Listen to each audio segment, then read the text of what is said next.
And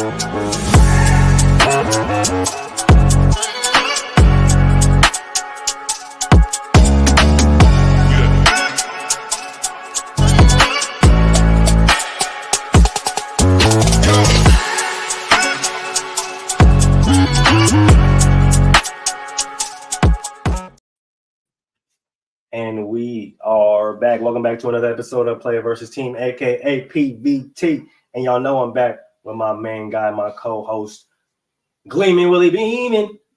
How we doing? What's up? What's up? My boy's gonna be off cam today, but it's okay. I'm at a buddy's house. It's just, you feel me? He's doing some things, but he said, "Hey, work comes first." You feel me? Play comes later, and he gonna do both at the same time. You know what I'm saying? And we're gonna have our resident DJ Micah B slide through in a little bit. So he'll be joining us in a second. But we're gonna go ahead and kick this off, starting with just some recent news going on in the around the sports world in the NFL and whatnot. First of all, let me go ahead and do this. Shout out to one Asia Wilson for scoring 1,000 points in a single season, making WNBA history, and also beating Angel Reese's season rebound total. As of right now, she is leading in total rebounds. So shout out to the GOAT of the WNBA right now. Yes. And to everybody's surprise, it is not Caitlin Clark. And I've been seeing the comparisons that y'all doing, trying to compare, Caitlin Clark to Asia Wilson. Don't do it. Don't stop it. We're not doing it today. Okay, just stop it. That's not what we're here for. All right. Next, we have some little Major League Baseball news. Shohei Ohtani reaches 51 and 51. How we feeling about that, big dog? I didn't think he was going to do it. I really didn't think he was going to do it. With the time they had left, and knowing the Dodgers' tradition of starting to slide toward the end of the second half, going into the playoffs, I didn't think he was going to do it. But I was wrong, and I'm happy I was wrong. He did it, well deserved. So congrats to him. Now let's see if the Dodgers can get past that first round. I think that's the ultimate question. We talked about that a few weeks ago, right? Yep. A lot of these high market baseball teams, being the Dodgers, Yankees, not being able to, get out of the first round and having stellar regular seasons, and not being scared to break the proverbial bank for specific players. So it's about time. It's about time for y'all to put your money where your mouth is, man, literally. And start trying to put things together. Yeah, start to put things together, especially in the playoffs, because this is it's not looking good as of right now. Dodgers haven't won World Series since I believe 2020 pre-2020 or 2022 or 2021. So we got to get that going. We got our resident DJ Micah B. What up with you, big dog? What's going on? I'm here. What's up, man? What's up, Willie? Hopefully I ain't getting no lag in the down. I don't know what the hell was going on yesterday with StreamYard, bro. On my side, that shit did not work out. Hey, man, we missed you yesterday. That's all I will say. Okay, man, I had my food wars ready.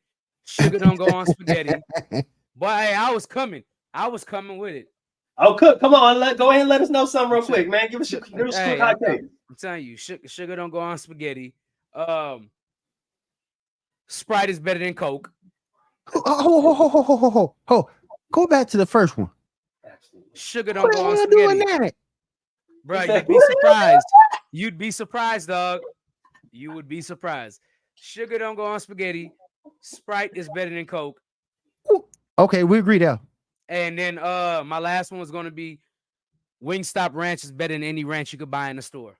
It has cocaine in it. I'm convinced it has cocaine in it. I will literally go to Wingstop and just get ranch. It probably do. To get the ranch, like a bucket of it, and I'm out the door.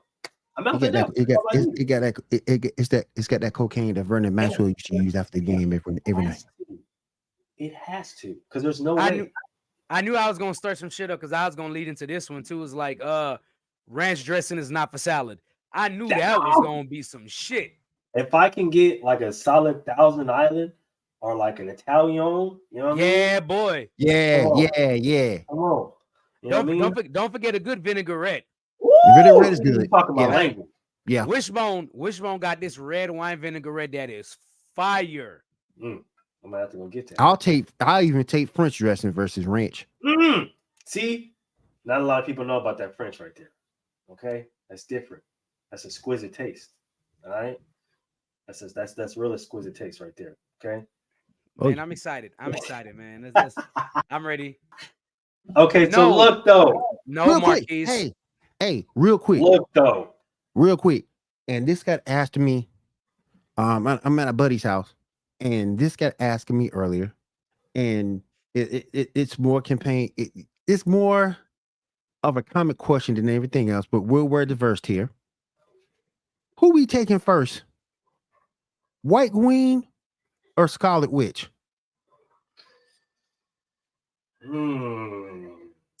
No specific context. No, just who you take. Who do you think better? Scarlet Witch. I think so too. I got Scarlet.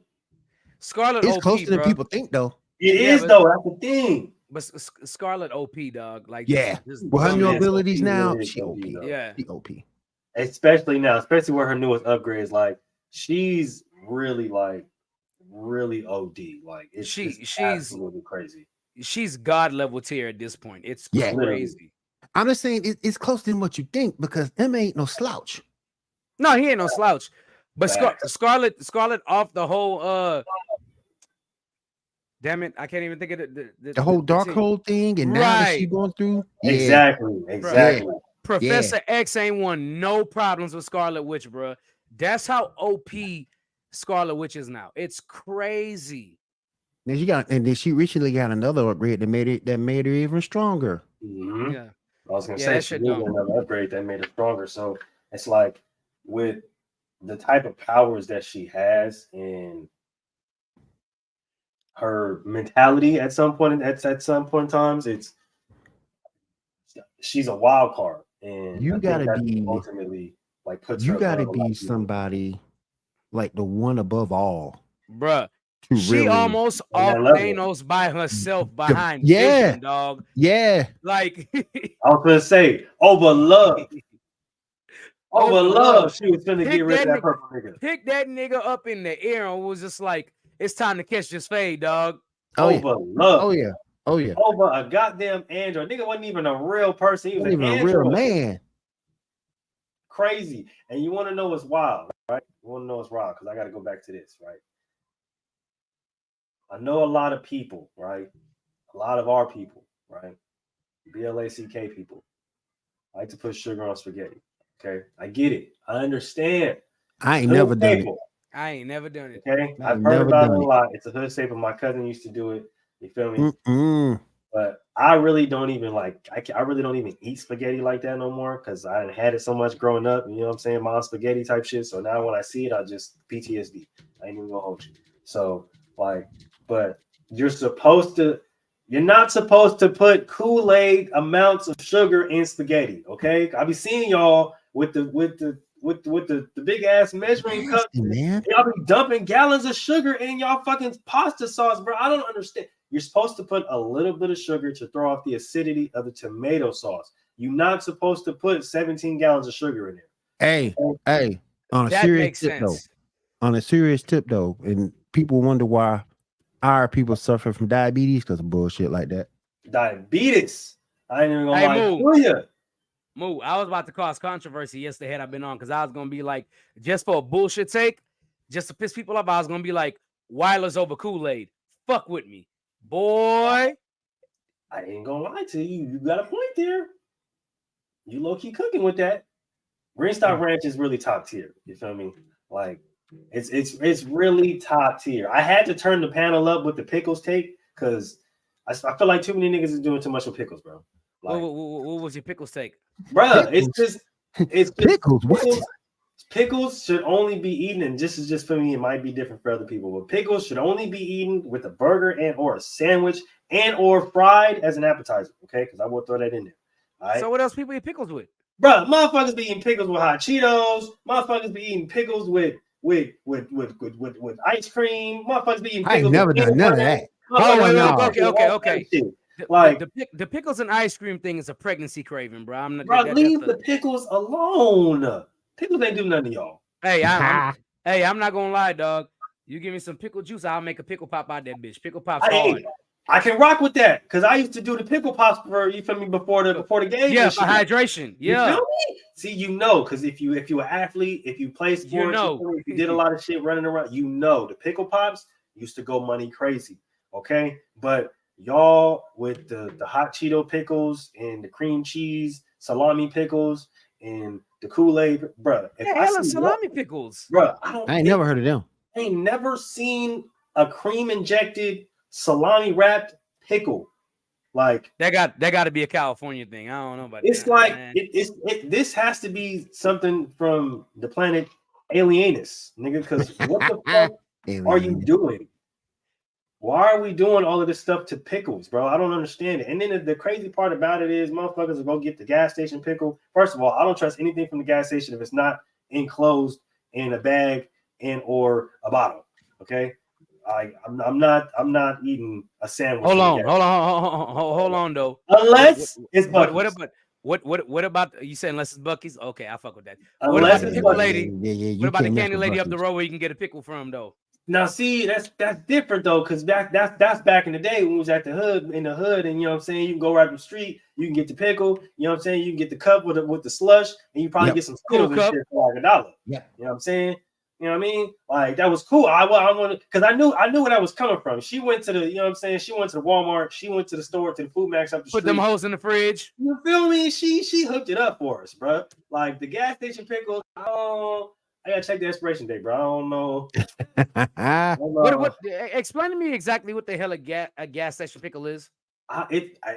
Apparently, okay, it's a pickle that you get from the gas station. Okay, you walk in, they got the little food section, the little deli part where you get the sandwiches and shit. Oh, like where they got the cool, not the cool cuts, but like where they got the snow cones and shit. Yeah, they got the pickles over there. I'm like, I can't do it. I can't trust something like that comes from a gas station, and then they be filling it with the cool. It's crazy, okay, but I can't do it. Okay, it's wild how niggas is moving around here with this food, and I need it to stop. That's all I'm saying. All right, but getting back to sports because I know you feel me. This is a sports show technically. We was getting into just a few breaking news before we start to get into the meat and potatoes of everything. Starting off with we had Shohei going 51 for 51 earlier today. I didn't think he was gonna do it, but he did it. Shohei 50-50, boy. 50-50 club. At least he proved he was worth that contract. Man, everybody in America and internationally, everybody in the world knew Shohei was worth that contract. That man pitch and bat. Come on, man. Yep. At an elite level on both of them. Mm-hmm. He should be pitching in the playoffs. I would hope so. I think that's he should be pitching in the playoffs. And then we also talked a little bit about Asia Wilson becoming highest or dropping 1,000 points in the season and beating out Angel Reese for her for total rebounds in the season. Yeah, that's your MVP right there. Yeah, real MVP. Well, Asia has been the best or second best player all season on every night, bro. The best or the second best. And the only person that can compete for MVP this year is Enrique. And Enrique went crazy. It's just unfortunate for Enrique that she got overshadowed by Asia Wilson because she's playing at the same time another all-time great is playing. But Enrique went crazy, and a lot of people just overlook it. Enrique is the reason WNBA won versus Team USA. It's because Enrique was stupid. Like, yeah, she's insane. I'm not even gonna lie to you. She's different, and I think, unfortunately, the team that she on, unfortunately, does play a part because Dallas isn't necessarily doing so well right now. Which is kind of crazy. I think they need a new coach because the size that they got, the skills that they got, They should be doing a lot better. But like I said, we'll get into that at another time before the playoffs start in a few weeks here. Yeah, no, I definitely think those two players crazy good. Talking about this game tonight, 24-3, fourth quarter. Drake May has officially entered the game. I don't want to say Jacoby has been benched, but we do have a Drake May sighting. Willie, I'm gonna start with you. How do we think this is gonna fare over? Not so well. A little disappointed because, like you were talking backstage, we thought New England would have put up a little bit of a better fight. Mm-hmm. They got a decent defense. I'll give them that. They got somewhat of a run game. Passing game suspect as hell. But Hunter Henry played well last week. Hadn't done a whole lot tonight. But disappointed because I thought we would have got a better short.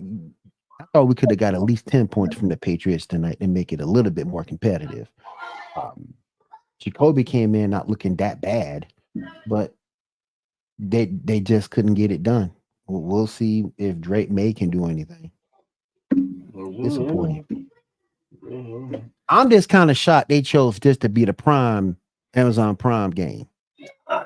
Knowing what you know about the Patriots, that's kind of where I was going. That's kind of where I was going. DJ, how we feeling about tonight's game? Well, to start things off, I don't care if you put Drake May in the game, number one, because he's not going to make a difference. And I'm not saying Drake May isn't a good quarterback. He's just not going to make a difference. Reason being is because when the Patriots started building momentum, Wallace got flag after flag after flag after flag after flag after flag for holding. Jacoby Brissett made 3 great plays in a row, and Wallace was holding on all 3 great plays. Every single one of them. That would have put them in scoring range. Instead, what they do, they get a 10-yard penalty. They had to punt the ball off, and they could have had 10 on the board right now, 11 on the board. If they go for the 2 and they make it. I mean, just yeah. But nonetheless, the Jets came in with a game plan that was executed flawlessly, meaning they knew the Patriots' offensive line wasn't good. They studied them. Ramondre Stevenson is one hell of a running back, but you can put Bo Jackson behind this offensive line and they can't do nothing. You put Adrian Peterson behind this offensive line, they can't do nothing. Cook. God, look, you could put Barry Sanders, the god of running backs, to me, behind this offensive line, and he wouldn't be able to do nothing. Gerard Mayo and company, and I forgot Gerard Mayo was the head coach of the Patriots until they showed him on TV. I was like, God damn, Gerard Mayo, boy, I'm old. I watched that man whole career. So I was like, damn, Gerard Mayo is the coach. Wow. But I think the Patriots, the Jets had a great game plan and they executed it perfectly. They did what the other 2 teams kind of couldn't do in the first 2 games against the Patriots, where they neutralized the Patriots up front. Mm-hmm. They neutralized the Patriots up front, and we all know you can't give Aaron Rodgers time. Come on, man. Yeah, that's true. The reason why Aaron Rodgers' record is the way it is in NFC Championship games is really simple. On a defensive line, give them stunts, give them blitzes. That's going to get you open. That's going to get you openings to sack the quarterback or put pressure on the quarterback. And Aaron Rodgers, I'm not saying he's not good under pressure, but if he doesn't have the time, it was very easy for years to break through that Green Bay offensive line unless you were the Cowboys. I mean, it just is what it is. I don't know what it was about the Cowboys. And last year I was the one to be like, you know what? Maybe the Cowboys can do it this year because Aaron Rodgers. Nope. Jordan Love carved they stupid asses up too. So I just hope my boy Hub not watching this show because this is not going to be a good show for the Cowboys tonight.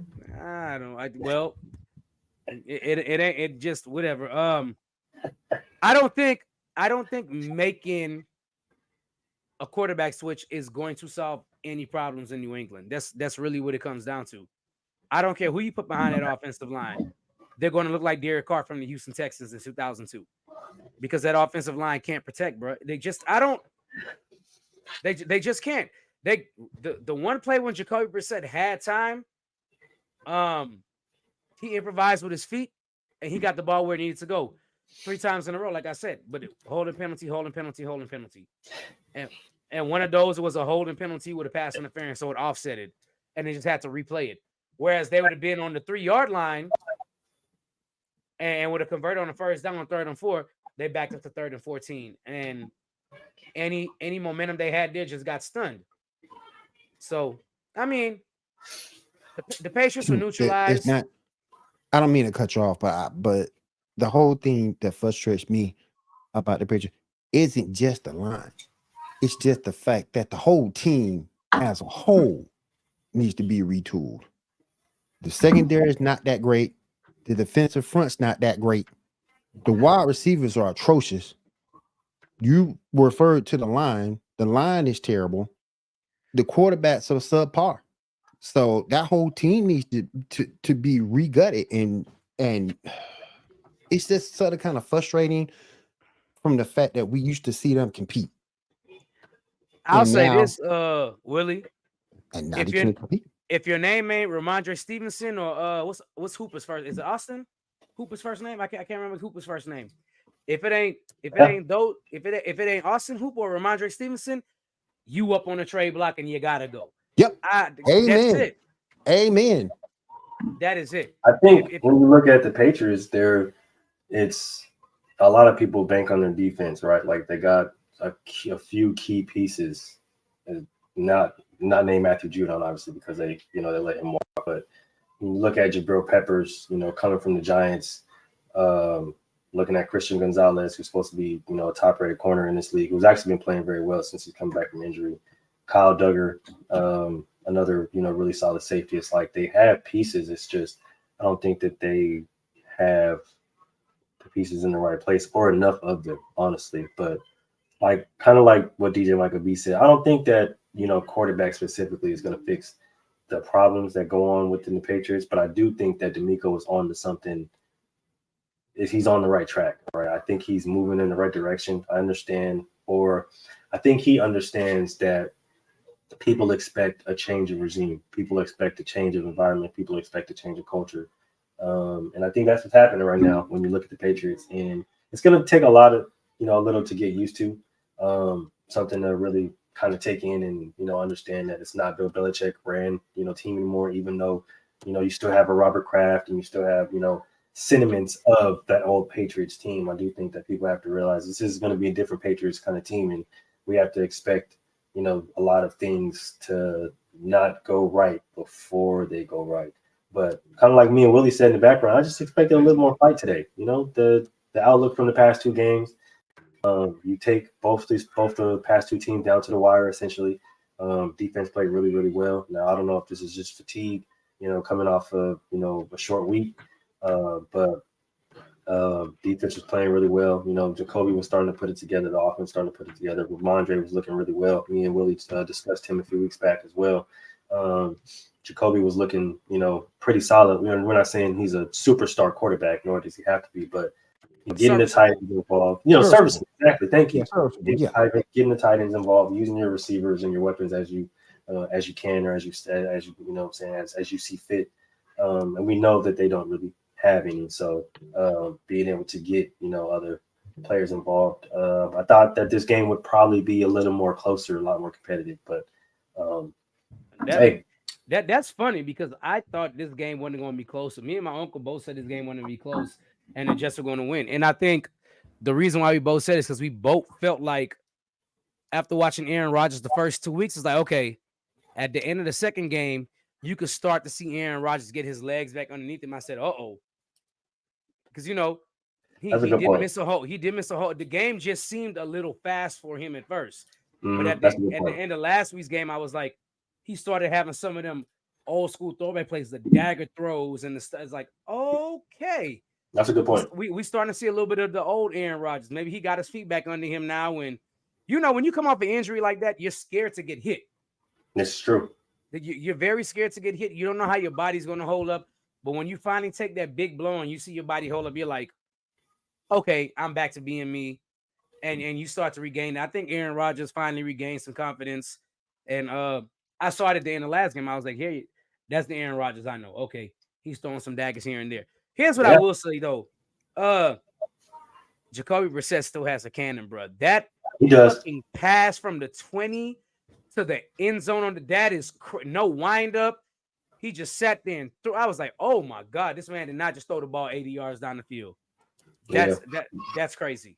I think when it comes to Jacoby, before we move on here, I think when it comes to Jacoby, he's a really serviceable backup. Like, he's probably one of the best backups that you can have on your team. He's going to come in and give you consistency at least. He's going to know how to run your offense. He's a very smart player. You can pick up on, offenses and different formations, different coverages very, very quickly. So when it comes to Jacoby, I do think he's, a really good person to have on your roster. So I do expect them to bounce back next week. I don't expect them to, keep the same level of, intensity. I think Gerard's going to have them poised and ready to go for next week's matchup. Let's get into Bryce Young a little bit. Oh. Let's talk about baby Bryce, man. DJ, do you think that the benching was justifiable? All right.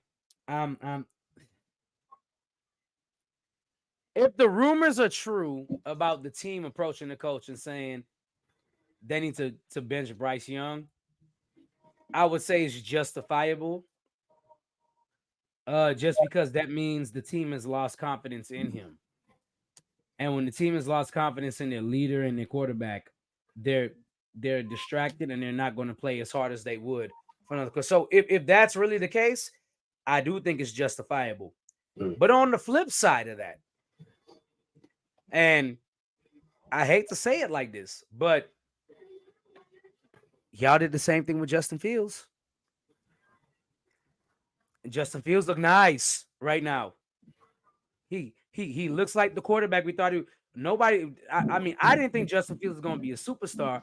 I just figured he would finally break the Ohio State curse of being bust, and Ohio State finally got their superstar in C.J. Stroud. But nonetheless, I thought Justin Fields was the guy to break the curse.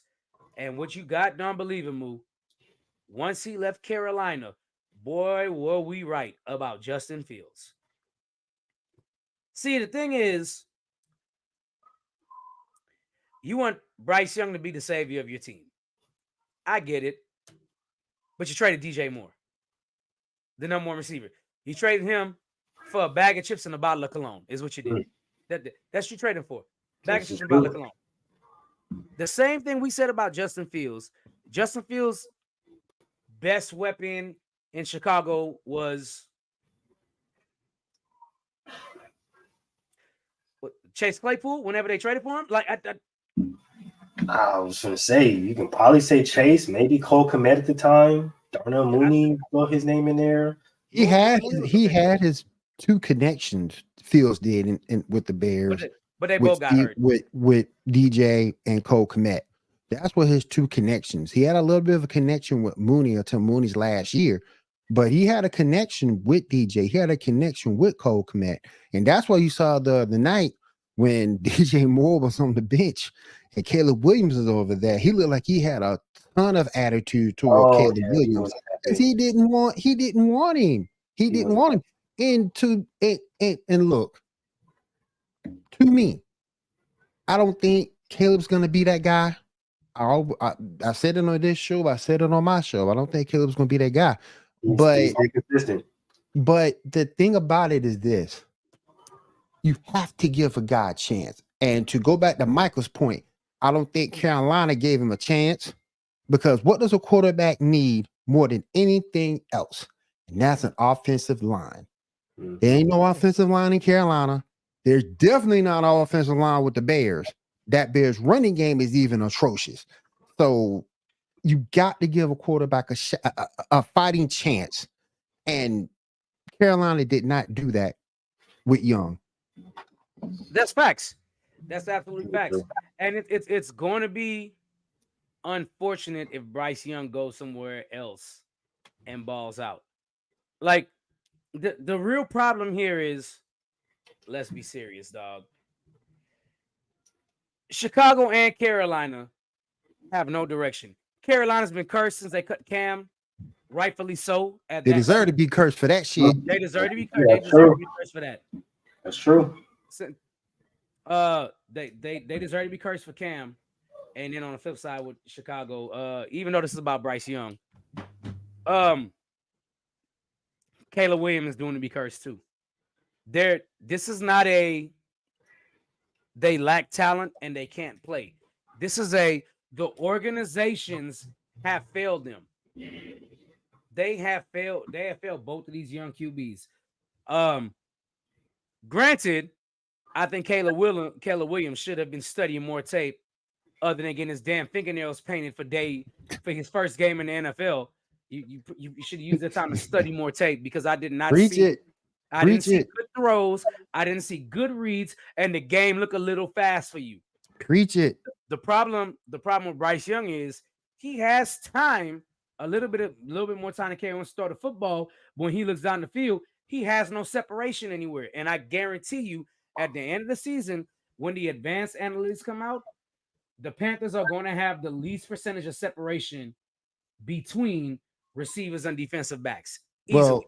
Well, the only reason why I kind of push back on that just a little bit, because now you got Andy Dalton in there, and you saw last season when Andy Dalton did step in, they played the receiver core, got a little bit better. So I think Deontay and Thielen might be a little bit more serviceable under Dalton, but you're right. They're not going to be what they need to be. I'm not disagreeing with you on that, but here's also what I will say. I don't think Carolina, the game plan for Andy Dalton is completely different than the game plan from Bryce Young. Yes.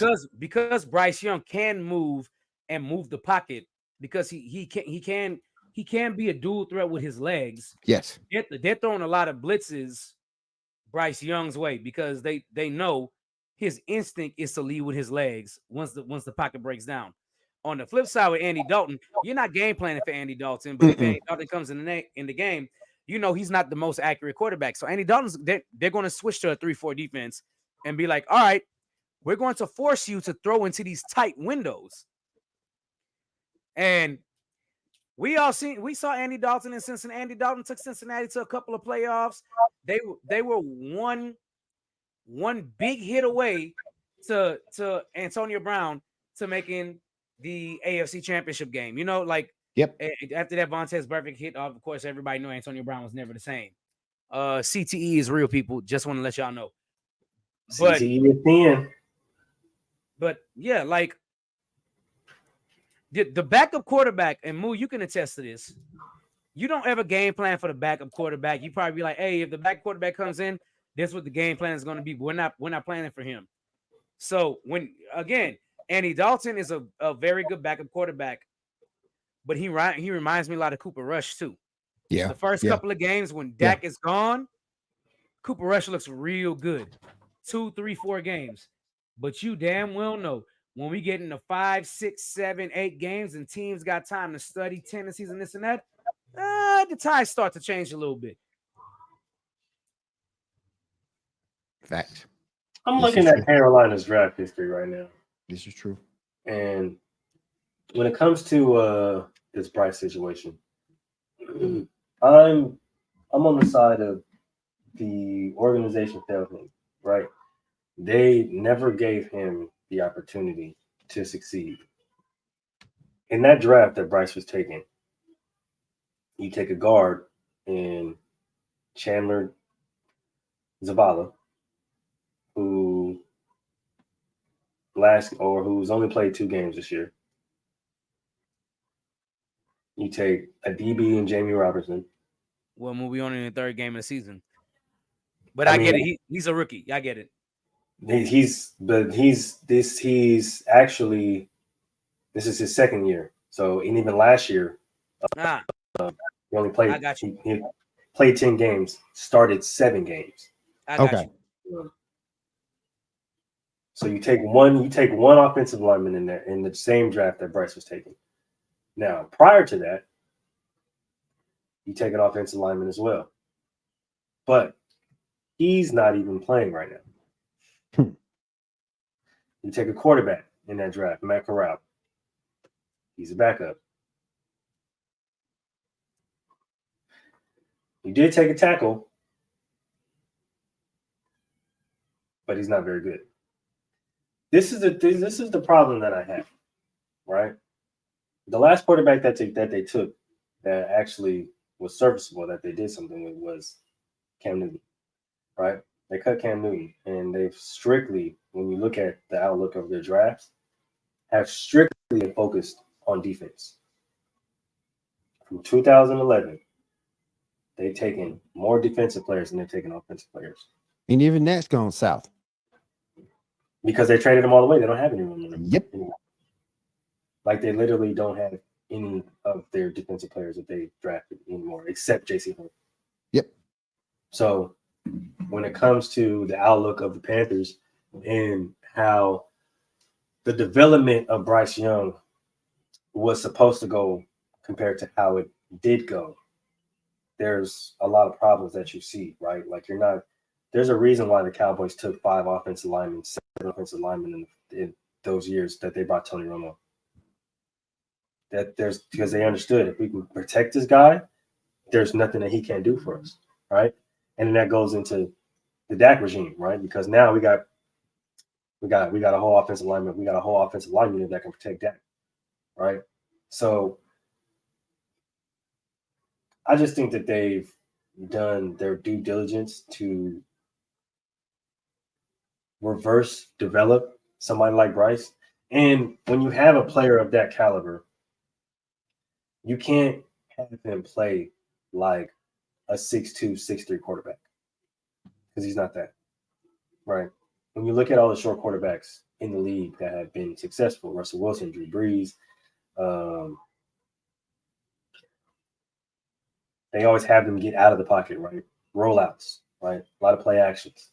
So you can see exactly who you're throwing to, right?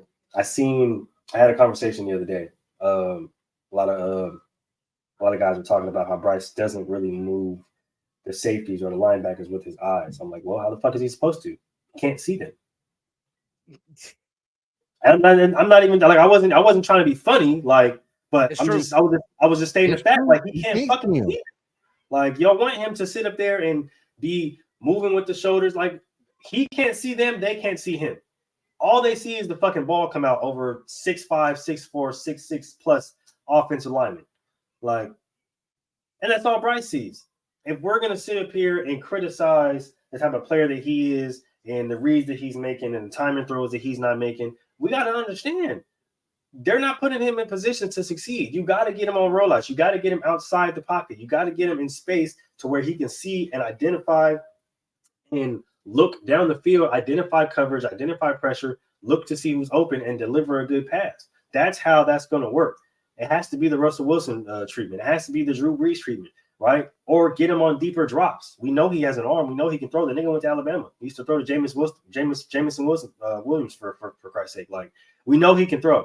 Okay, that's not the problem here. The problem here is putting him in positions to where he can succeed. And I think when you look at the Carolina Panthers and look at their outlook, first of all, David Tepper, I'd sell the team at this fucking point. He's terrible. You're absolutely fucking horrible. He's terrible. Everything we've made when it's come to coaching has been absolute shit.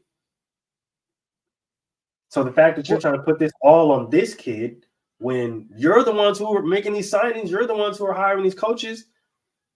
Go get somebody competent. It's up to these organizations to put the infrastructure in place for the players to can be them best selves, and they're not doing that. Nope. Well, let's break this thing down a little bit even more, right? Last time the Carolina Panthers had multiple players just make the Pro Bowl. We're not even talking about all pro. We just talking Pro Bowl. Was 2022. And it was Brian Burns and Christian McCaffrey. Where they at now? I don't know what Either Brian one of them Burns cool. is now, but Brian Burns is on defense. In New Christian York. McCaffrey was on offense. And then McCaffrey go ain't even back- with the team no more. We go back to last year. The only person that made the Pro Bowl was Derrick Brown, defensive line. Like there's not a single. And outside of 2022, before that, the last time they had multiple players make the Pro Bowl was 2019. They had Luke Kuechly, who's retired, and Trey Turner, who's no like this is mismanagement of players. This is misdevelopment. This is bad drafting. I know because I've been there with the Houston Texans. I have been there. Derek Carr wasn't a bad quarterback. He just wasn't given good people other than Andre Johnson for the most part. And everybody could talk about Ron Dane all they want to. Ron Dane wasn't that great in the NFL. He was a great college running back. He wasn't good. Dominique Johnson was a okay running back in NFL and a great college running back. Like this is Carolina has to do better. Like when was the last time you saw somebody on the field for Carolina and was like, oh, there's your star player other than Christian McCaffrey? I know everybody's going to say Christian McCaffrey. So before Christian McCaffrey, last time was when you saw Cam Newton on the football field. Fact. Some of you might say Luke Kuechly. That's fine. I thought Luke Kuechly was off and on, and he was injured too much to be the true franchise player. But Cam Newton was gone from Carolina since 2017, and then he came back and then he left again.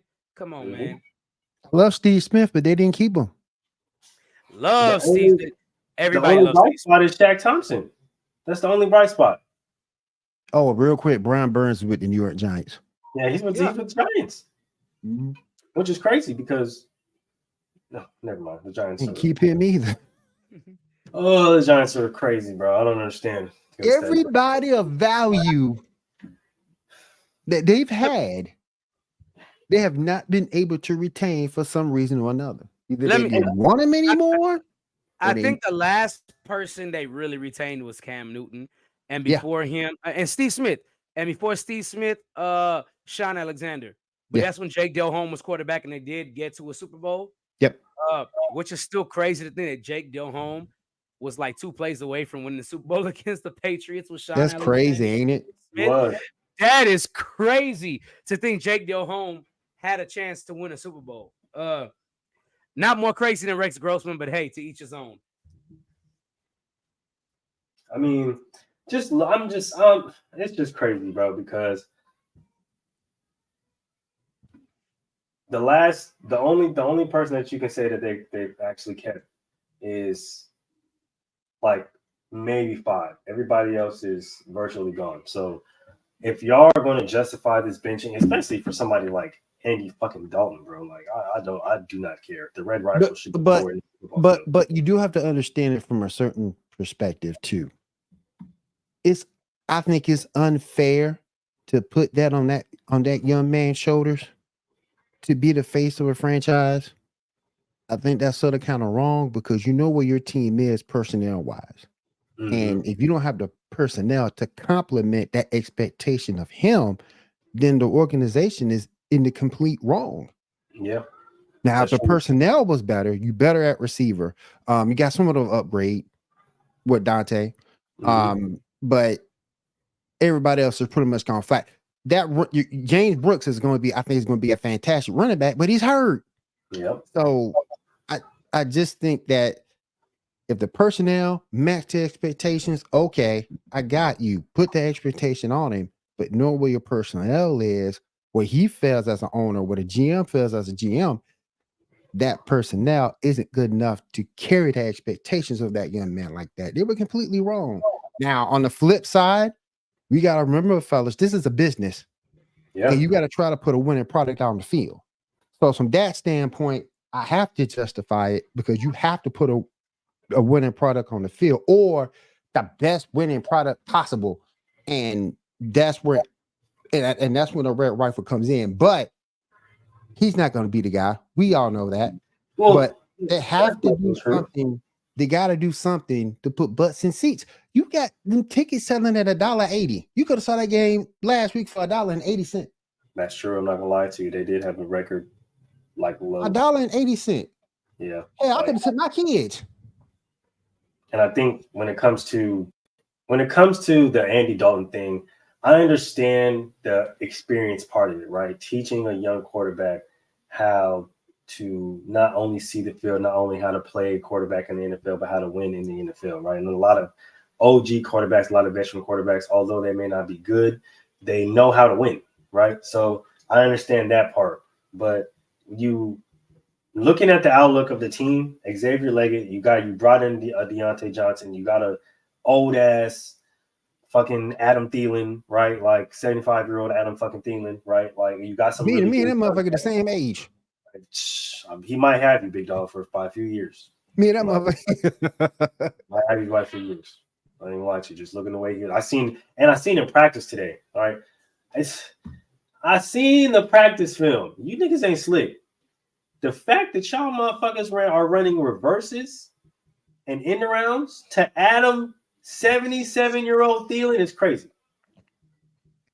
Are y'all out? Y'all fucking everything over there is wrong. Okay, I need a new play caller. I need a new head coach. I need new everything because when you bring in guys like Jonathan Brooks, when you bring in guys like Xavier Leggett, when you bring in guys like a Deontay Johnson, when you have guys that can make plays, right? Chuba Hubbard, he had a pretty solid game last game, right? Like you bring in these different guys on offense in order to help your young quarterback, motherfucker, hit the draft and bring in some motherfucking corn-fed white boys that's gonna protect him. I'm sorry. It is what it is. You got to bring in the corn-fed white boys and the big 6'6", 6'7" fucking black dudes that'll do anything for their mama. That is how you build a true good O-line. If you want an all-pro, all-state O-line, get the corn-fed white boys and the black niggas who's gonna step in front of a bus for their moms. That's how you do it. Moo, I ain't gonna lie, and I hate to give the Cowboys their props, but that 2014 to like 2019 Cowboys offensive line, that's what it was. Top tier. They went for Nick Martin and kept building upon you for 3 years. They drafted offensive linemen in the first round. Yep. Look at the Eagles' offensive line. They're the heaviest offensive line in the National Football League with an average weight of 345, 350. That's some big boys in them trenches. You got a mixture of corn-fed white boys, okay, country bumpkin niggas that'll do anything for their fucking mom, and polys that's ready to fade over any and everything, okay? I'm talking about respect. I'm talking about food. I'm talking about Hennessy. Like, that's a match made in heaven. That's what you got to have. You can't just have some regular smugglers out there. But you got to be careful. But Moo, you got to be careful because look where you playing. You do got to be careful. You got to be, look where you playing. You playing in a Bible Belt. You do got to be careful because out there. You got to be careful. If we going that route, you got to be careful. You do got to be careful. Hey, Moo, I'm not going to lie to you. So just looking at some advanced analytics. I don't know if y'all know how QBR works, but 50 is an average QB rating on QBR. Bryce is under 40, and this year he's under 10. Just based on that alone, it's like, is it justifiable? Yes. Is it right? Is it right though? No. But probably not, no. I think it's unfair because I think everybody understood Bryce Young coming in. Or I'd even sit there and say I'm guilty of saying CJ Stroud had to do the same thing, which was sit behind the quarterback for 1 or 2 years, learn the speed of the game, learn how to analyze, and learn how to read at an NFL level. I thought CJ Stroud needed that. Apparently, I was wrong. But I thought I sat there last year on one episode of Inside the Huddle, and I said, I don't think neither one of them are ready to start in the NFL tomorrow. Granted, I'll take the shit in my face about CJ Stroud. Was I wrong? Yes. Am I happy I was wrong? You're goddamn right. I'm happy I was wrong. Absolutely. But I just on the outside looking in, Carolina, you need a whole rebuild. I suggest y'all leave Bryce in there and tank for the rest of the season. I'm not even gonna lie to you. Start drafting a lineman at this point. My only call for pause though is the fact that now you benched him. So if you think he was short on confidence before, you definitely know he's short on confidence now. I will say this though. I love the support that he's getting right? You see a lot of the quarterbacks that have played for the organization. Cam has came out, Sam Darnold has came out and said his piece, which is crazy looking at the outlook of Sam Darnold's career, right? Everybody called him a bust coming out of the Jets, and he played his stint in Carolina. We all know how bad that went, right? Him being a backup in the Niners, and now he has the Vikings fucking sitting 2-0, right? So not saying that it's going to continue, you know what I'm saying, because sometimes we know who guys are, but changes of scenery may be different or may be needed, right? Baker came out and talked heavily about it. He went through extensive detail, right? Paulin. Hey, look at Baker right now. He started from last year when he got to the Bucs, right? They accepted him, they embraced him, balling right now. But I don't like to talk about Baker because the more Baker balls out, the more Skip Bayless was right, and it pisses me off. My thing is though. Because Skip Bayless talk about the same 11 fucking games over and over again. My thing, though, is this. At some point, because if you go back and look at it, anytime Baker has gone through any serious period of expectation, he's failed. That time coming.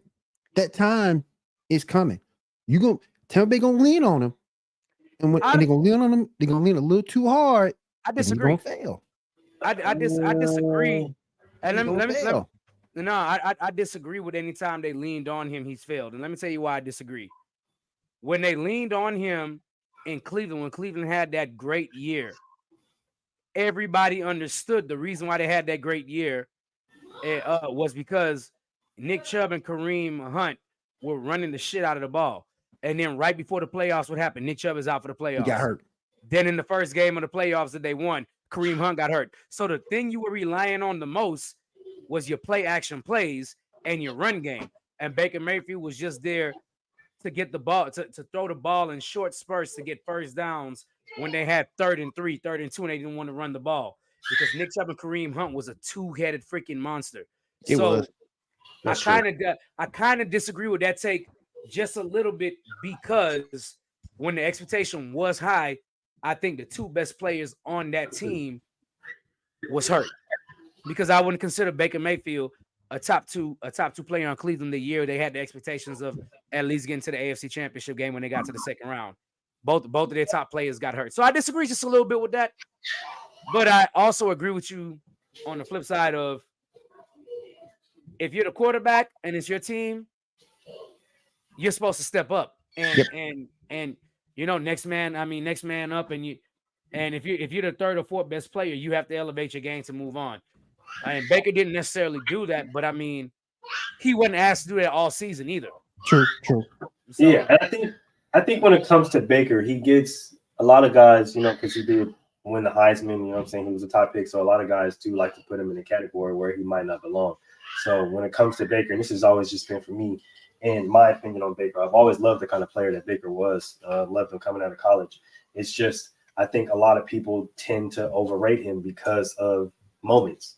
And I think when it comes to Baker, he is much like a Derek Carr kind of player, right? If you put really good players around him, he looks really, really good.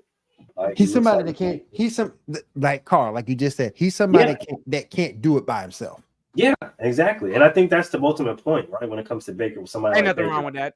Ain't no wrong with that at all. Because you do have to have a team. You do. You have to have some way, shape, or form of a supporting cast. So I think when it comes to Baker, especially when his Cleveland days, when you look at the outlook of that, the running backs that get hurt, right? You lose. You don't really have a top receiver until you get Amari Cooper the next year, and then trying to follow up the year after that, you get hurt, right? Torn labrum, so he's trying to be out there and trying to put the team on his back and trying to show toughness. At the end of the day, you got to be able to take the step back and realize that your health matters the most to the team, so that you can be able to help the team be successful. So you get him around some guys like Mike Evans, Chris Godwin, solid run game, really solid defense. Make sure he's healthy going into the season, right? Sitting behind Tom Brady, sitting behind Kyle Trask, right? Let the nigga get healthy, and then you roll him out when you're ready for him to roll out and take over the team. I think that's a recipe for success. It's very what's the? It's very Mark Sanchez-esque vibes. Yeah.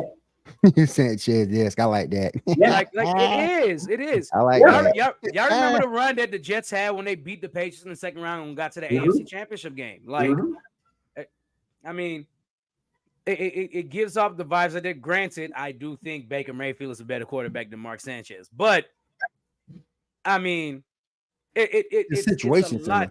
Right, the situation is similar. Grant Baker hasn't made an AFC Championship game or an NFC Championship game, but who's to say that's not this year? Right. And I mean, by the way, for those of you out there listening to the podcast, let me tell y'all something. Mike Evans is having the quietest Hall of Fame career ever. He still hasn't caught under 1,000 yards in a season, bro. And he's been in the league 11 years. And Tampa Bay has a running back. And I'm not talking about Rashad White. He's going to be who he is. Y'all need to go look at our boy Bucky Irvin. Yep. Bad man. That's a bad man right there. And it's like, that's going to be a two-headed monster before too long. White's getting most of the work, but he's catching up. And that's a bad man. That's a bad little power back. They're gonna be something on that offense. That's true. I'm not gonna lie to you. That's true. I think there's a lot of teams right now in the NFL that a lot of people aren't necessarily focused on as they should be. And we're about to get into that before we get into this Tua thing. Starting off with Willie. Starting off with your Saints, man. Really big win. I was happy. I was happy about that game. I wasn't expecting it to go the way that it did. I thought our offensive line wasn't going to hold up against that front line with D-Law and Micah. But majority of that game, I didn't hear D-Law's name or Michael's name being called all that much. So Derek Carr was clean. They didn't really get any pressure on him. The offensive line just performed amazingly. I mean, Alvin Kamara had holes open up for him. That was just sick. Rashid Shaheed, long 70-yard touchdown pass in the first half. That thing was a thing. It was a thing of beauty, man. And this is the Carr I like to see. I'm not worried about the Carr coming in, trying to stat pad, trying to catch up in the game. I like this Derek Carr being consistent, conservative. I'm liking what I'm seeing out of him. Let that running game do their work. I need Chris Olave to get into a little bit more than what he has been, but he came around last game. 81 yards receiving. So hopefully this week against Philly, he can be a little bit more of a presence. But yeah, I'm liking what they're doing on both sides of the ball. I think they're going to be all right. I think Philly's going to be a winnable game. I think that the Atlanta game afterwards is going to be a winnable game. I think we got our first loss coming to when we play KC. I think y'all beat KC. I'm not even going to lie to you. That'd be nice. That's just that'd be nice to get that win against Kansas City. That'd be nice. That's just me. I just think that with the I know you guys, depending on the timetable, I think, like I said, you guys sneakily have one of the best rosters in the league. And I think that roster can legitimately compete with anybody. Derek Carr is known to have KC wins on his belt, so that doesn't surprise me. He's no stranger when it comes to beating KC, whether it's at home or in KC. So I have no doubt that the quarterback can go in there and handle business. And like I said, I think you guys sneakily have one of the top rosters in the league that can compete with anybody in the league. And just looking at the outlook of that team, it's I'm not gonna lie to you. A lot of people should probably be worried about that team. There's a lot of guys like we, talked about it maybe on the wrong side of 30, but I think that they might in their head feel like they're on the right side of 30 or right in the middle of the 30, however the fuck they feel like it, right? Because they've been playing at a really high level. I put this on Facebook the other day. What a difference a true offensive coordinator makes. That I will say. The difference a true offensive coordinator makes. Having Kubiak in there. Hey, listen, and you lead Dennis Allen to the defense. I've never questioned him as a defensive coordinator, boy. I do question him as a head coach. But I've never questioned him as a defensive coordinator. He can dial it up now. Yeah, no, he's a good D coordinator. Like we talked about. He can dial it up. As a coordinator, top notch, especially as a defensive coordinator. But as a head coach, it kind of loses me a little bit. He tries to do too much. But bringing in a Kubiak like that, somebody who was a part of, the Kyle Shanahan, OG Shanahan coaching tree and understanding the offensive outlooks, I think that is really what brings that offense a different dynamic and a different level. But that makes you ask. Now this makes you ask a question, because Dallas has failed against this type of offense time after time again. Will they see it more?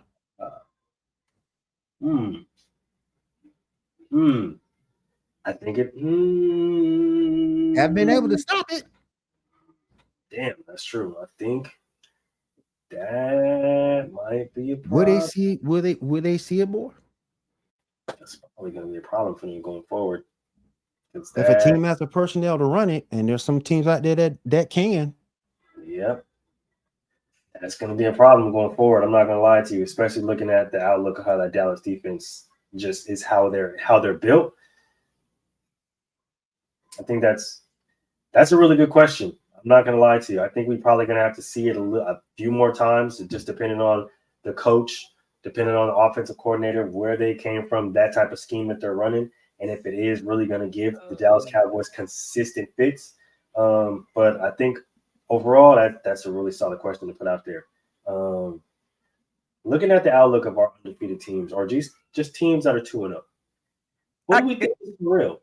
Hold on. I'm just not gonna let y'all gloss over this. You know how much I hate the Cowboys, and you know how much I hate the Saints. Oh, go ahead. I know. But here's what I will say. That blowout should surprise nobody. I don't even know why people are surprised. Doug, I wish I need to be on Inside the Huddle more. Because not only did I go watch the game at my uncle's house when the game first started, I told my uncle, I said it's going to be a wash and the Cowboys are going to lose, and he was like, I don't know, man. He's a Green Bay Packers fan. He's not even a Cowboys fan. He's not a fan of either one of these teams. And he was like, why you say that? I said, any fucking competent running back is going to carve the Cowboys up. The reason being is because running the ball neutralizes Micah Parsons.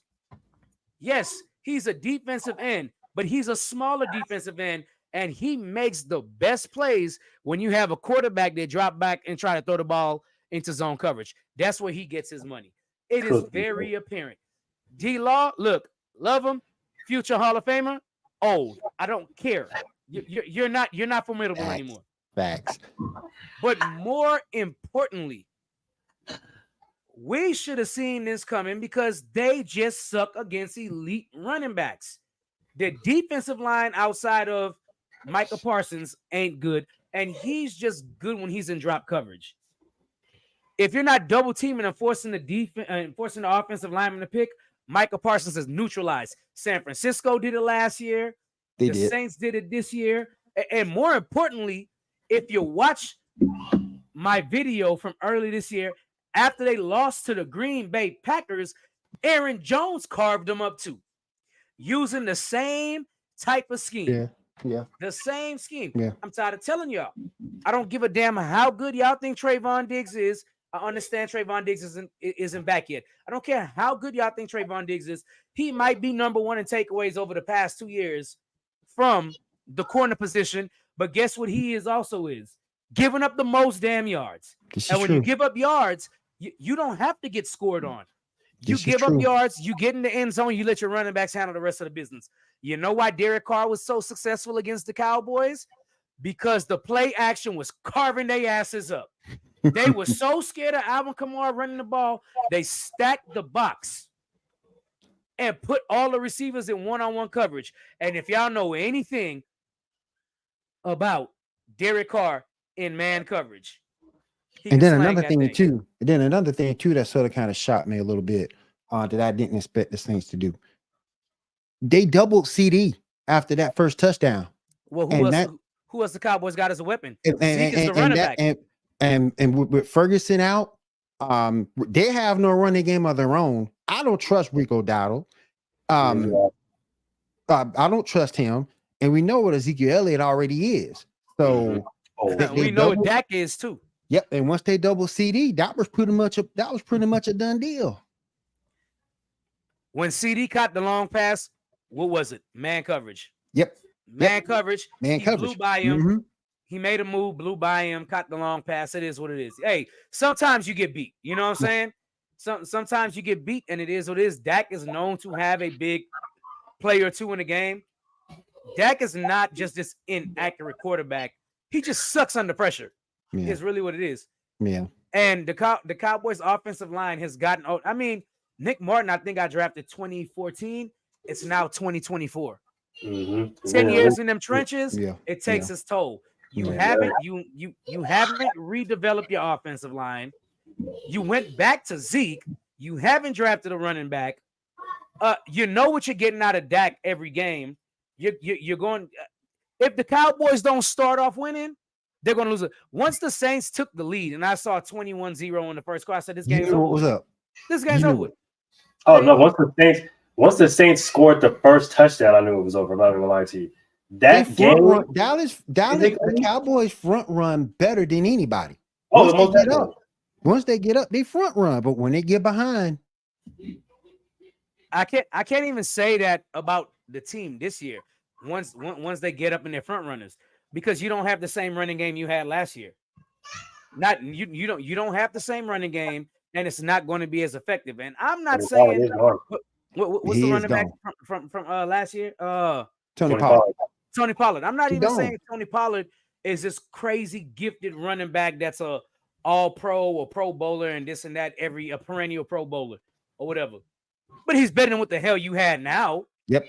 And for you to give up Tony Pollard was a stupid ass move. But hey, Minnesota likes him. Is it Minnesota or Tennessee? I forget which one. In Tennessee. Tennessee now. Tennessee likes him, so whatever. And with Tajay Spears being out, he gonna get all them carries. I would not be surprised if the Cowboys don't win more than 8 games this year. It wouldn't even surprise me. And the thing that kills me, Dallas got none of the Dallas receivers stepped up in that game at all. No Brandon Cooks. He didn't step up and do anything. Once they started doubling CD, nothing. Well, I think part of the problem was that Dak couldn't get the damn ball off without being pressured. Yeah, I don't think they could.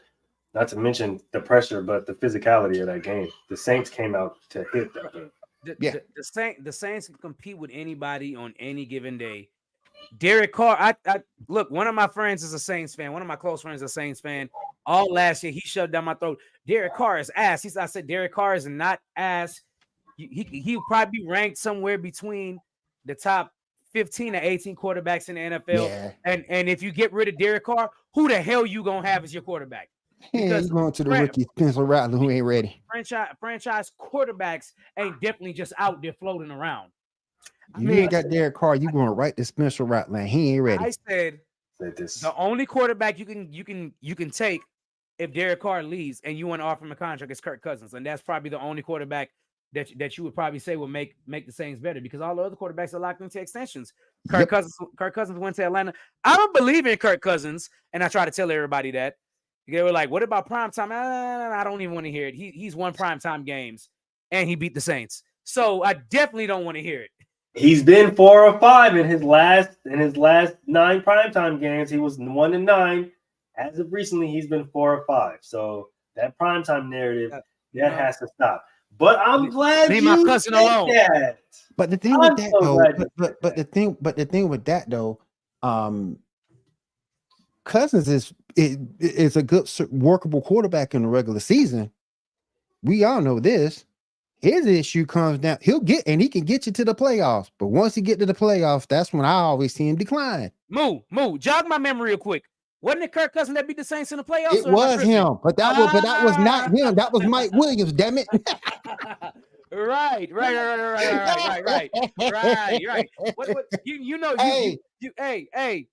you sound like. I remember that. Hey, you know what you sound like? You sound like a typical Saints fan because as far as I remember too, outside of that Super Bowl winning season, Drew Brees ain't doing too good in the playoffs, dog. Oh, I agree, but Drew was done. Drew was done with that arm, man. But he was done after the Super Bowl. He was done. But between that and the league office, he was done. Come on, man. Willie, he never after he won the Super Bowl, he never got back to the NFC Championship game. No, I'm just saying. He wasn't. He wasn't his best. He wasn't his best. Come on, Willie. His best between that and the NFL front office. Come on, man. You saw that hit. Where was he? Where was he when Beast Mode went crazy in New Orleans? You saw that hit in the playoffs. Where was he when Beast Mode went crazy in New Orleans? I'm just saying. I'm agreeing with you. I feel like 2 of those years, though.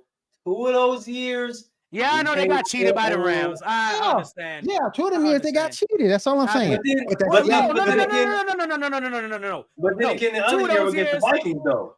No. They did not get cheated 2 of those years. They got cheated once against the LA Rams. And don't sit here and tell me, oh, well, Adam Thielen pushed off when they were both pushing and fighting for the ball. No, I'm talking about the Eric Hendricks blatant hold in the end zone that literally would have gave them first and goal on the 1. First and goal on 1. Yeah. Yeah. Listen, blatant hold in the end zone, bro. Hey. Like I'm talking about, he's literally hugging the man and nobody says nothing.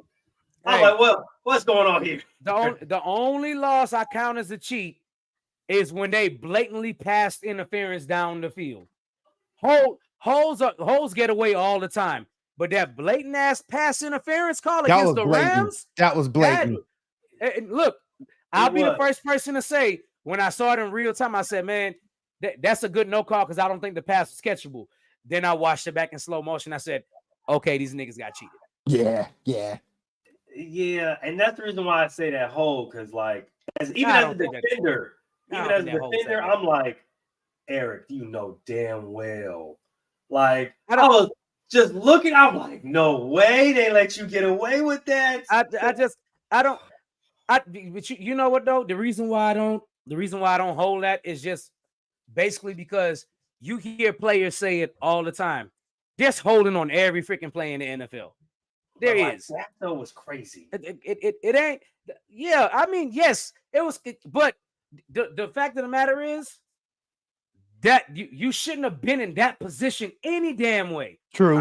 Because one play doesn't determine the game. But if you're on offense and all you need is a first down to win the game, like against the Rams, oh my God, that shit was crazy. Bro, everybody named Mama, even the Rams fan knew, was like, damn, we got away with that shit. Yeah, I'll give you that because there was 2 plays that Mike Williams didn't make that he should have made that kept him in that position. So I do concede on that point. I will give you that. But it's just. I remember too. And I hold that against Mike. That Minnesota, I hold that against Mike. But then I also got to go back. Mike wasn't exactly no veteran at that point either. So he was young. But, he was young. Yeah. Oh, you know damn well what you was supposed to do, Mike. And I was tired of cussing you out for that, dog. Because man, oh my goodness gracious. He didn't want the penalty, and I get that, but damn, man, come on, man. At that point, I don't care. I didn't talk to my boys. I didn't talk to my boy Fogues about this because him and Mike, they went to the same college. He went to Utah. My boy Fogues went to Utah. They're very, very close. Okay. I done told that nigga plenty of times. Okay. I don't give a damn what the situation is. Hit him. Okay, Mike. Hit him. Yep. No giving no freebie to the end zone. First of all, no freebie to the end zone. Take him out. There was no way you was picking that ball because your angle was all the way off from the jump of the play. Yep. Hit that man. Put him in the dirt, bro. What are we doing? Don't let this man catch the ball. Let your defense live to fight another play. You ain't even gonna try to trip him or nothing? Nah. I'm taking some kind of penalty. I'm taking some kind of penalty that day. I don't even care. I'm taking some kind of penalty. I don't care what penalty it is. I'll take the penalty. I'll take the fine. Whatever I got to take. He ain't gonna score. Whatever, bro. As a Saints player, I would never get Troy Aikman, Diggs, sideline, touchdown, Vikings. That would never leave my head, bro. What? I'm taking some kind of penalty that day, dog. I don't care. If I got to stab the man in the half, I'm taking a penalty. I don't, bro. The fact that here's the fact, Willie, and here's the fact though. The Saints with Drew Brees lost to Case Keenum.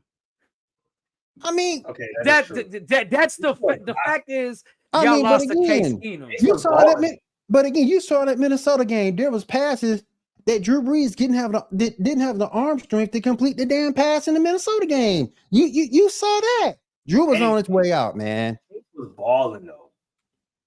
The short intermediate stuff, that's fine. He could do that all, but when it came down to connect long passing plays, Drew couldn't do it no more.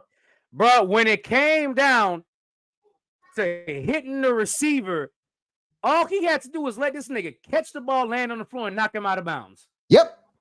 You lead with your head down for a big hit, you miss, and the Minnesota Miracle that we've known as kids from the Mighty Ducks has came true on the football field. Yep. I quite literally would have pulled that nigga shoe off, bro.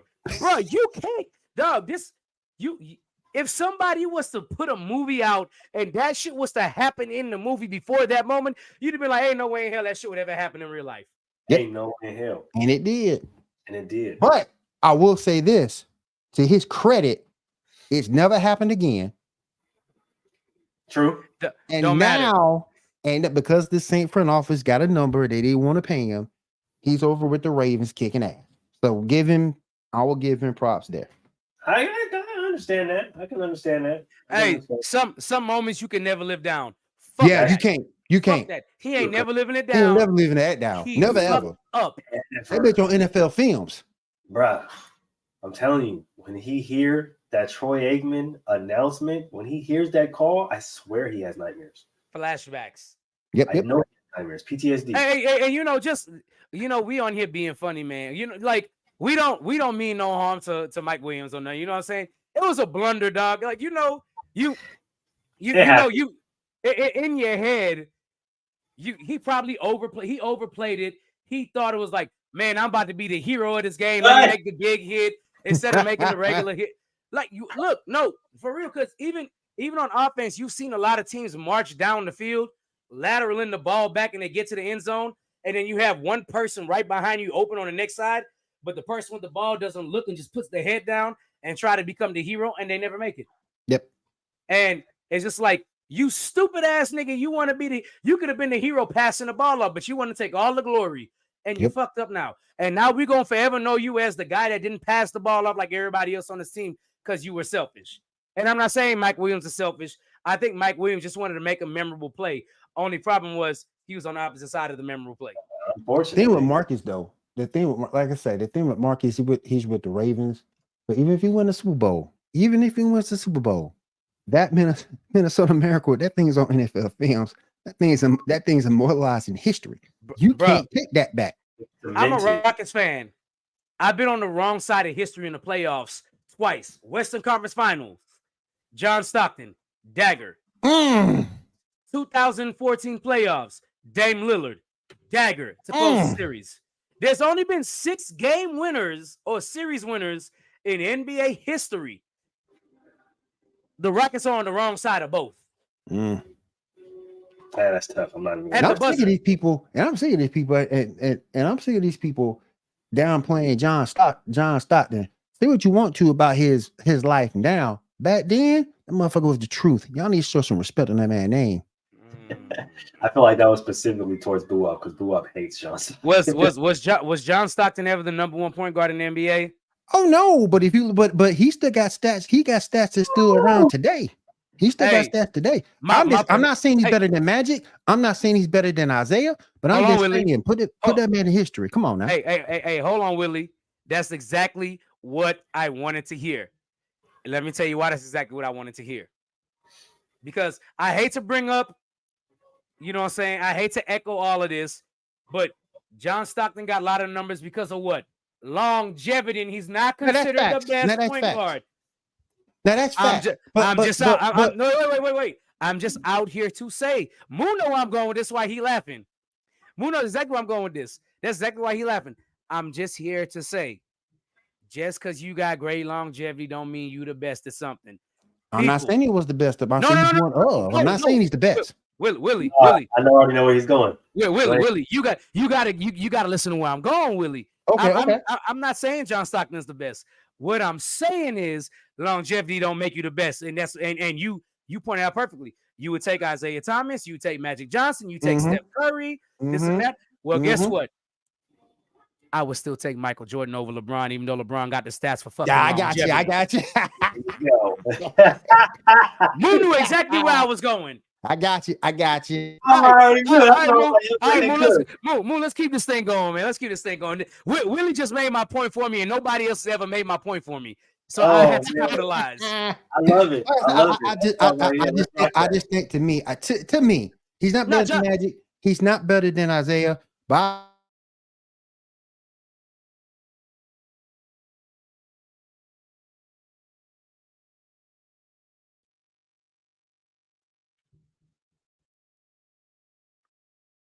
what happened?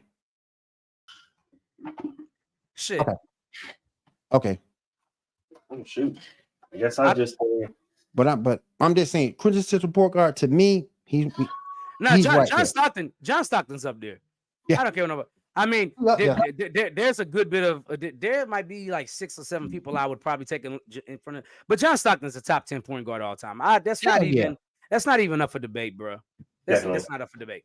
I don't give a damn what Boo Wop say.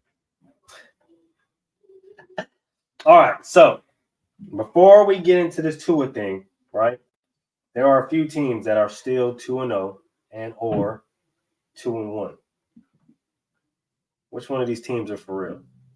Wait, okay, so before we go further, when you say for real, you mean like Super Bowl contenders or just playoff contenders? I would say that's a difference. I would say more playoff contenders than Super Bowl contenders. Okay. All right, so starting off, we got Buffalo Bills. For real. Contenders? For real? For real, because that defense. Defense playing well. I like that. Defense playing well. James Cook playing well. James Cook's finally scoring touchdowns. So yeah, they for real. I don't care if they lost Stephon Diggs. It's not going to be that big of a loss. Because Josh Allen wasn't passing the ball any damn way. Nope. Sure about wasn't. Fair point. New York Jets 2-1. Nah. Pretenders. Nah.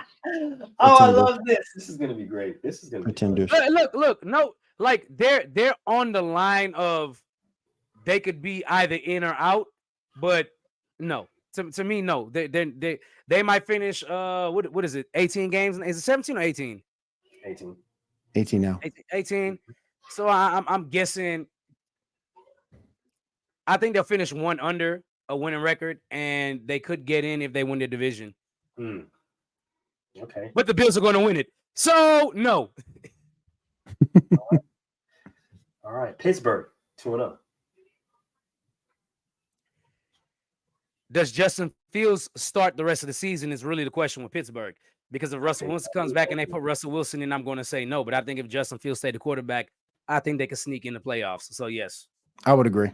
If Justin Fields can stay the starting quarterback, defense continues to play well. Yeah, they're in.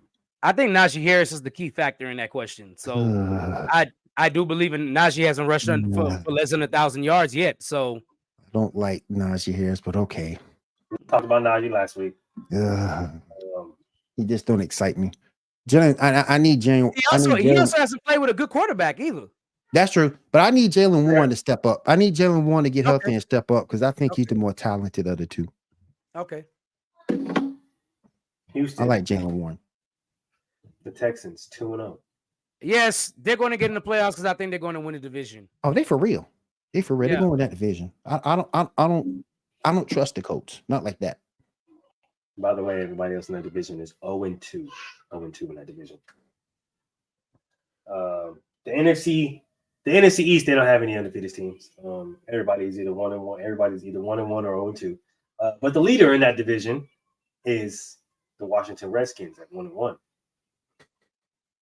Jalen Daniels hadn't even thrown a touchdown pass yet. That's true stat, by the way. That is a true stat. So you're asking the Redskins right now in week 2, or are you asking for any other team in that division? Oh no, I'm strictly the Redskins right now in week 2. No. Hell no. They started off looking pretty good last year too, but no. No. I like Jaden. I like Brian Robinson, but Sam McLaurin too. But no. I don't think they're ready yet. I think in the next 2 or 3 years they could probably make some noise, but for right now, I think they're just still too inexperienced. If you look at it, they're really a young team. If you really go back and look at it, they are actually. If you really go back and look, that's a young football team. Yeah, they're going to grow that core together. In 2 or 3 years, they'll do something. Definitely, I think so too. Minnesota 2-0.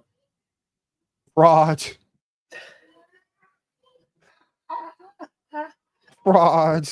Look. My only call for play is because I don't believe in Sam Darnold. I don't believe in him. I like the rest of that talent. I love Aaron Jones, even Ty Chandler. Them making it is going to be dependent on Justin Jefferson. If he can contain his health, get Addison back, get the tight end back off injury, they might do a little something. But Willie, I got one question for you. I just don't like Darnold. Willie, I got one question for you. Mm. Is Sam Darnold better than Kirk Cousins? Damn, I knew you was gonna ask me that. Damn, man. Damn. I knew that was coming. They're in the NFC North, right? Yeah. Absolutely not, because they won't win their division. I think they frauds. They frauds. And no, they answer your question. I don't think he's better than Kirk Cousins. I don't. Yeah, I think they're frauds because I don't think they're going to win their division. So no. Green Bay's going to win that. I think Malik Willis going to do enough to hold it down between him and Josh Jacobs. I think they do enough to hold it down. New Orleans and Tampa Bay, both 2-0.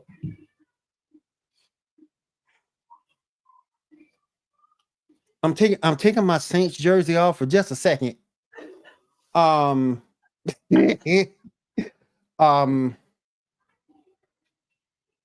don't think we win the division, to be honest. I think Tampa Bay wins that division, but I still think we get in as a wild card.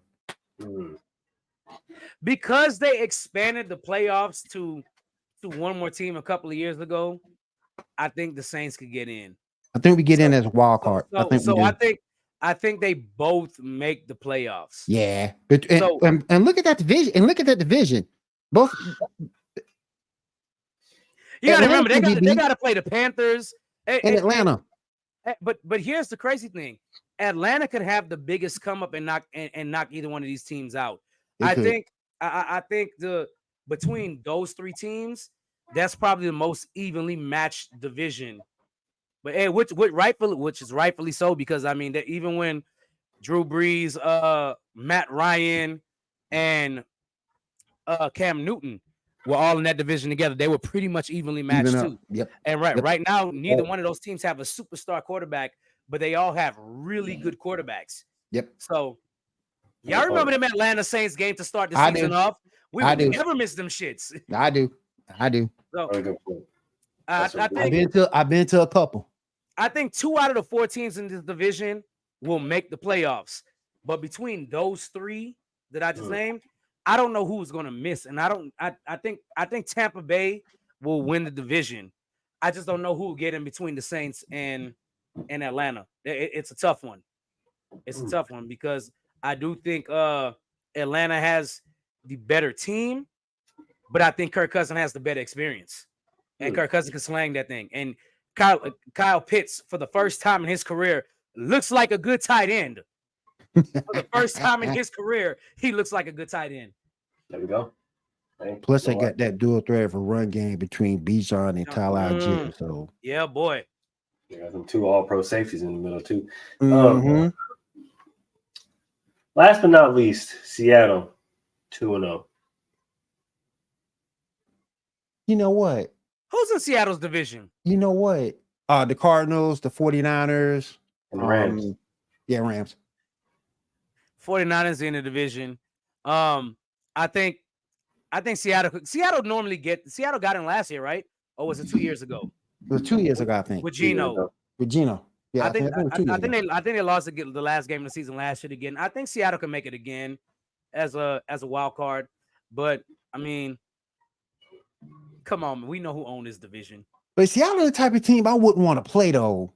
I mean, right? They could beat any team on any given Sunday. Yeah, I wouldn't want to play them. The defense is good. DK Metcalf is no joke. Jack Smith and Jigba look like he's coming up. And Geno's just been consistent. So I wouldn't exactly want to play Seattle. I wouldn't exactly want to play with Kenneth Walker and Zach Charbonnet on the back end. Man, Kenneth Walker, that's my boy. I think Seattle could sneak in. Yeah, they really could. I don't think they'll make noise in the playoffs, but I do think for playoff contender purposes, I think they're for real. As far as a run getting in, but they could fall short. I'm not 100% sold on them, but I'm more 80-20 on this one. So yeah, I'll say yes. Now the reason why I just want to say real quick, shout out to Geno, man. I mean, a lot of people thought before he got reviving his career. Yeah, he reviving his whole career. So shout out to Geno, man. Everybody thought he was dead before he got to Seattle. Look at him now. He killing it. Just about. He got punched on. Who would have thought? And the reason why I say that is because the Niners are suffering through a lot of injuries right now. Yeah, but see, the difference here right now is they're suffering them at the beginning of the season for once. This is true. Not coming toward the end. And then you also got to give them credit because of that depth they got behind everybody. You look at McCaffrey, what happened? Here comes Jordan Mason. Boy. So yeah. I'm just saying, perfect depth. Yeah, Debo will be out for a little bit. That's all right. Because Brandon Ayuk, the better receiver anyway. You got Juwan Jennings coming up, going to do his thing. Hold on. You know we had this argument a couple of weeks ago. We did. I remember. We did. I don't know if that man is watching again, but there I go again. I'll say it again. Brandon Ayuk is the better receiver. I'll say it again. I'll say it again too, but that's neither here nor there. It's true, but it's just that the Niners got to be careful. I think that'd be all right because right now, Purdy's healthy. You still got Ayuk. You still got Jordan Mason. So you still got George Kittle playing. So I think that'd be all right. It'll be nice if Jordan Mason emerges because you can give a lot more reps to Jordan Mason and tell Christian McCaffrey, hey, we need to tone down your snaps a little bit and share with Jordan Mason so we can keep you healthy to try and make this run. Yep. And I think Christian McCaffrey's at the point in his career where he understands he gets hurt from being on the field too much. Yeah, which I think it'll work out perfectly, especially because Debo could go in at running back and take some snaps too. They can the 49ers can be very scary down the stretch, and they don't have that hard of a schedule either. No. That's the only problem I'm scared about the Niners right now is that the defense might end up being the bright spot on that team because they have a lot of guys on offense that simply can't stay healthy. We understand Debo has been starting to deal with a lot more injuries starting from last year. CMC, right? They're monitoring the hell, I'm sure, out of that Achilles/calf. So they're going to be, even if he does come back, I'm pretty sure he's going to be on a pitch count. And then you have an aging left tackle in T. Will. And everybody's saying that they got to fix the rest of that O-line because that's the bright spot. So I know a lot of people are expecting the Niners to head that division, but I think it may get shaky towards the end, especially if they can't, stay healthy. Hey, you brought up Trent. Shout out to Trent Williams for staying elite this long, man. Mm-hmm. Yeah, he's been elite for a very long time. And shout out to him for navigating that contract holdout. He navigated that beautifully. In his late 30s, bro. It's crazy. Yep. Mm-hmm. Yep. But they know his worth. So I think if you understand the last time that Trent Williams walked off the field for even one play, Brock Purdy got his UCL hurt by Hassan Reddick, who ironically isn't playing right now because he's waiting for a contract. So I think they understand, like, we need that guy in order to protect that guy. Yes. I'm going to ask you guys one question, though. Give me one team that you guys feel like should hit the panic button after being either 0-2 or being 1-1. Outside of Carolina. The Ravens. Outside of Carolina. The Ravens. The Ravens. Okay. They got to get this. They got to get this. They cannot go on 3. You got the Cowboys coming in. We talked about it earlier. The Cowboys can't stop the run for shit. You got Derrick freaking Henry. Run the ball down their damn throat. At the same time, Cowboys can't lose this game either, because if they go down 1-2, I'm gonna go in a complete opposite direction, and neither one of y'all are probably expecting me to go, because I don't think y'all expecting me to go there. But I got 2 teams that I feel like should hit the panic button, and they're 2 teams with prodigy quarterbacks. That would be the Chargers and the Jaguars. Should both hit the panic button right fucking now. And it's probably a season too late for both of them. Are we calling Sunshine a prodigy quarterback? I mean, like, he was touted as a prodigy quarterback coming out of college. That's what I mean. Not like okay. Yeah. I got you. I think Jacksonville and LA should hit the fucking panic button, because I know as good as Justin Herbert has been stats wise, they don't equate to wins. They haven't equated to wins. And with Keenan Allen being hurt again, how much longer are you going to do this? We understand he's a Hall of Fame talent, but how much longer are you going to stake your season on a guy? I think Keenan Allen's 33 now. How much longer are you going to stake your guy on a guy that's 33 and injury prone? And then with Jacksonville, I mean, yeah, Sunshine. You mean the Chargers? The Chargers. Yeah, the Chargers. Yeah, Keenan's with Chicago. Keenan is with Chicago. My bad. Yeah. But, what's the receiving? The Chargers. Goddamn. Oh, you can't trust none of them receivers in with the Chargers right now. Quentin Johnson. Okay. Yeah. And then on the flip side with Jacksonville, I mean, dog, it's they had their little run. What was it, 2019, when they lost to the Patriots and they tried to keep that core together with Calais Campbell and all them, but it was a nice team. They couldn't do it because, number one, who was the quarterback for them that year? Good Lord, Blake Bortles. Blake Bortles. Yeah, Blake Bortles had a very good season. That was it. They hated that man. That's the cold part about it. They were happy for Gardner Minshew to replace. That's how bad it was. Yep. But I mean, if I was them, I don't think you get rid of your quarterbacks, but you can't keep going the way you're going. You just can't, especially the Chargers with the defense. You done changed the coordinator, you done changed players. Nothing on your defense is going right. It's time for you to hit that reset button. It's time to panic. Matter of, it's been time to panic for 2 years now. Now, do you think a good point about Keenan Allen? You bring up a good point about Keenan Allen. Of Keenan, he in training camp and he's hurt today. He was looking bad in training camp.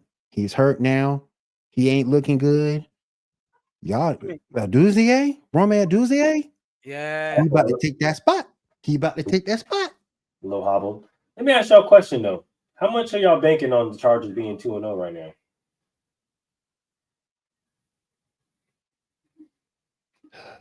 Zero. I always wouldn't, and I'm not trying to be disrespectful to J.K. Dobbins. I'm not. It's good to see him doing this thing while he's up and healthy. True. I understand. I just hope the other side of that shoe don't fall. Bruh. Literally, for the Chargers, every single year since Justin Herbert has been there building this team up, it's been the fucking defense. Literally. Right now, too. You brought in what was the guy they brought in from the Patriots? That's even more so now. That's even more so now than ever because now because of what you have to deal with now, receiver. I can't even think of the defensive back they brought in. They were like that was the missing piece. Right. There you go. And they brought it in and they thought that was the missing piece. Casey Jackson over there now is going down, and this is we go, and your defense got lit up every fucking week, and now he's going to. They got lit up every week, every single week they got lit up. Bruh, I don't know who's calling the shots in LA, but everybody on the defensive side of the football got to go. All of y'all, every single one of y'all got to go. You even get rid of. Hold up now. You even get rid of Khalil Mack. Got to go too. I mean, at this point, bro, I don't think Khalil Mack wants to be there anymore. I don't think Khalil Mack wants to be there anymore. He's just locked in the contract. I think the only thing that's tying him there is Joey Bosa because he said the only reason why he signed back is so that he can play with Joey Bosa again. Honestly, facts. I think this is Bosa too. You definitely keep Bosa. Oh, you gotta keep Bosa. Gotta keep Bosa. That's my bad. That's my bad. I misspoke. You definitely got to keep Bosa. You gotta keep Bosa. Gotta keep Bosa. Yeah. This NFL season, I think it's definitely on a roller coaster type course where we're gonna get some ups, we're gonna get some downs, some loop-de-loops, some arounds, and it's gonna be crazy. Now, before we get out of here, I don't think anybody's gonna have a dominant team. No, I don't think so either. And another team that we didn't bring up earlier, should we panic on? The Bengals. Yeah, I was thinking about the Bengals just now when you said that. I was thinking about that. 0-2. You got some clear turmoil with Jamar Chase and that regime, right? It's not looking good. I would just like to remind y'all, last year with Cincinnati, it was the same thing. So I need to see a little bit more of the season because they started off the same way last year. They started off bad. They were horrible, and then out of nowhere, they clicked, and here they went. But y'all just remember, the contract stuff that's going on with Cincinnati has been a part of their history. You can go back as far back as Corey Dillon. They didn't want to pay that man. Go back at Chad Ochocinco Johnson. They didn't want to pay that man. I agree with not paying Chad though. I agreed with it. So I'm not with you on that one. I agree with not paying Chad. Depends depends on what year you're talking. Yeah, because after his 5th year, they definitely should have paid him. He was the best. He was one of the best. Okay. If you're referring to after his rookie contract, then yes. Yeah. But if you're referring to the following contract, no. That following extension, no, you're absolutely right. But after that 5th, yeah. Okay. But they don't want to pay players for whatever reason, and y'all need to stop. Y'all just need to stop. Give Chase his money, get Higgins his money. I don't blame him for not doing it. Well, I mean, the bad side with Higgins is his health. He's always hurt. Give Jamar his money at least. Oh, I agree. I agree with Jamar. I don't agree with Higgins. They did offer Jamar. He just turned it down. So it seems to me that Jamar probably might not want to be there anymore. Could be. That's just the look that I'm getting. They offer you literally the highest paid contract as a receiver in the league. They give you 4 years, 140, 145 is what you wanted, and you turn it down. So that tells me you probably don't want to be there. Somebody should call Jamar Chase and ask him where he wants to be in them because who else is giving you that? That's exactly what I'm saying. Like, the only other way you're gonna get that money is if you go to a team who has a rookie quarterback. Mm-hmm. That motherfucker might end up being on the Colts. Quite possibly. Style. Yeah. Quite possibly. Yeah, quite possibly. But before we get out of here and get these final thoughts, man. Tua versus football. We understand that last Thursday we witnessed something very serious on the football field with Tua getting his, I think, 4th concussion since he's been in the league. A lot of people calling for him to walk away from football. So obviously he has a lot of options, right? Think about your future, think about your family. There's a lot of people that are calling for the Miami doctors to forcefully, or the NFL to force him to retire. What are our thoughts about that, DJ? How are we feeling about Tua and his situation? First, I like to say it's a very unfortunate situation. I do think Tua is talented. I think he's a pretty good player. I don't think he's a star. I think he's a very good player. Good arm talent. I mean, he can play. He can play. He can play some football. I think he should probably take heed to what Calvin Johnson and Andrew Luck both did, especially and Luke Kuechly, especially Luke Kuechly. I think Luke Kuechly had 3 concussions in 4 years, and he called it a career after that, and said he wanted to be around to be able to play with his kids, run around with his kids, and be there for his family, mentally. And as we see back in the day, they would just say, "Ring your bell." You see how many you see the junior Seaus of the world that who had CTE after they died and they studied their brain, they had CTE and things of that nature. All right. If I was Tua, I would call it a career. I mean, you want to be unless he, I don't know, I don't necessarily know his family situation, but if you have a wife, or if you don't have a wife and have kids, I think you should call it a career. And you can always show them that 70-point game from last year and show them just how good of a quarterback you was. Yeah, man, it sucks. It sucks that something you love so much can be taken away from you in that instant. Obviously, people have been posting like it's ironic that it was Damar Hamlin, and I want to make people perfectly clear that Damar Hamlin did nothing wrong. Tua led with his head, and he ran into, he led with his head and tried to run over Damar Hamlin. I mean, it is what it is, and when he should have just, both Moo, Willie, I don't, Willie, you play football, right? Yes. Okay, so Moo, you can attest to this. If your whole career you've led with your head from the time you were a kid, and no coach ever corrected you when you're running the ball to not lead with your head. Damn the NFL. When you get to college, it's just a habit now. It's just a habit, and it's hard to break the habit because when you see fair, you go back to doing what you would normally do. So for the past week, I have been arguing with family and friends. It was like, all you had to do was slide and get down. I was like, but when you've been doing it one way your whole life and you get to this level now, no matter how much they drill it into you to do it, you're going to go to what you know in a situation that you always do. So if you've been getting capped on your whole life and you always want to fight somebody because you let your emotions get the best of you, you have to work double overtime to make sure when you're a grown man now, you don't let your emotions get the best of you in that situation, and you revert back to what you normally do because you're reacting off emotion and feel.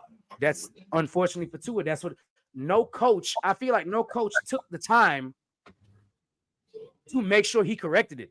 They probably told him, hey, man, you can't be leading with your head, but leading with his head for so long in high school and college, if you look at a lot of his college tape, got the results he needed. And now it finally cut out to me in the NFL. Bro, these are not 275-pound linemen or 250-pound linemen like you have in college that you can outrun and be the same size, around the same size as. These are 330-pound linemen running 4.8s. The momentum you hit, or even, he hit Damar Hamlin. Damar Hamlin isn't the biggest dude, but the speed and momentum you got hit with, because whatever you hit somebody with your momentum, you get hit with the same force back. That's just science for most of you out there that don't know it. Meaning, if that bug hits your windshield hits it with the same momentum, and it's enough momentum to squash the bug. That's science for you. But it sucks, man. It sucks. I thought Tua could be the quarterback to probably get Miami at least to an AFC championship game and probably get him to a Super Bowl. I thought he could be it because you did see the flashes of him. He just hasn't been on the field enough. And now it's to the point where I think it's stripped away, and every single doctor in Miami and the USA should deny him the rest of that. Just deny him, because a lot of these guys get in their own way of their own health, and they look back on their career and said, I wish every doctor would have told me no. Willie, what are our thoughts on Tua, man? I think that he should retire. He should step away from the game. From what I understand, when I looked it up the other day, if he does decide to step away from the game because of his injuries, he would still get paid his full contract. So, to me, you need to walk away and retire, because, and I know what I'm about to say is blasphemous to a lot of people who look at football as life, but there is life beyond football. And I just think that life is precious, and you need to cherish that. And I know it'll be tough, but there's ways you can stay around the game. We see it with retired players all the time. They go into coaching, they go in the booth, they do yada yada yada. They keep themselves within the game.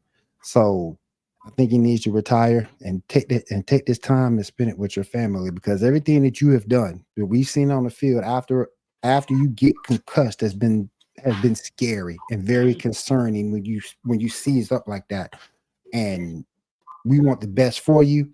So I would retire, take the rest of the time, build my family. We want to come back to the game, come around in another capacity, in the booth, coaching, bringing young kids up. Go ahead and retire. Take this time with your family, man. Hey, that's respectable, honestly. And I think both of those perspectives should be echoed. I share the same sentiments, honestly. When it comes to Tua, I think that, football isn't everything.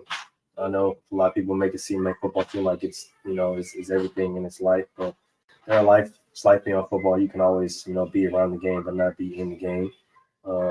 And take the time to, really take your health into consideration. You've made a lot of money. You've accomplished the thing that you wanted to accomplish, right? You made it. You've done the thing that a lot of people can't say that they've done. So take that accomplishment and run with it. But as far as sustaining brain injuries or brain trauma to the point where it can be permanent, and I was listening to an article or listening to a podcast where I don't know if he was a former coach or former player, but he came on there and he was just, a lot of people are very adamant about Tua, continuing to play. And, we love football, and, football, like we said, football is life. But at the same time, I would ask you to go hang out with, go be a part of the guys who, live with CTE every day, right? The guys who, forget where they live at. They forget their family, their kids' name. They forget, their phone numbers, their address and stuff like that. So for all people who, want to laugh at the extra padding helmets that, a lot of players have been wearing, a lot of people who want to say, Tua's taking the soft way out, you got to think about it like that. There's a lot of guys who wish that they would have retired and walked away from the game earlier, just so they had a better life after football, because there is a life after football, and you have to understand that, football doesn't live in a game that lasts forever. Even if you're a coach, like, you have to be able to step away from the game and find out what else you're good at, your other niches, and, what other things in life make you happy. Before we get out of here, of course, you guys already know, and get these final thoughts in. DJ Michael B, go ahead and kick us off, man. Man, y'all know what it is, dog. I will see y'all on Gentleman's Talk Wednesday. If I can get on the basketball show on Monday, I will definitely get on the basketball show on Monday. But gear up, because you will be seeing me right here on PVT a little bit more often. Good to hear. Good to hear. Absolutely. Just know after this coming Sunday, we will be having a nice little family meeting that's been needed. And we will have some special announcements coming. So, Willie, go ahead. Give us your final thoughts, big dog. First of all, fuck Rob Manfred. You fucking up my game. Congrats to Otani for doing your thing tonight. Third, catch me Monday night, Sports Report Podcast, YouTube, and over on Twitch. We got a lot going on over there. We had some blasphemy by some black quarterbacks, and we're gonna bring somebody on to sort of kind of get their thoughts and opinions out there about this. So it's gonna be kind of interesting. So I'm looking forward to that. You can catch me on Saturday nights, the Geek on the podcast. We talk anime, we talk comics, we talk gaming, talk about a lot of things on the Geek on the podcast, geek related, and that will be on every Saturday night on YouTube and on Twitch, 10 p.m. Eastern for both shows. Check me out. Hey man, y'all heard it here first. Make sure you guys catch the rest of the shows throughout the rest of the week. Tomorrow we are on Inside the Huddle, aka Talking That Ish with Coined by DJ Micah B, the best damn football show on the internet, period.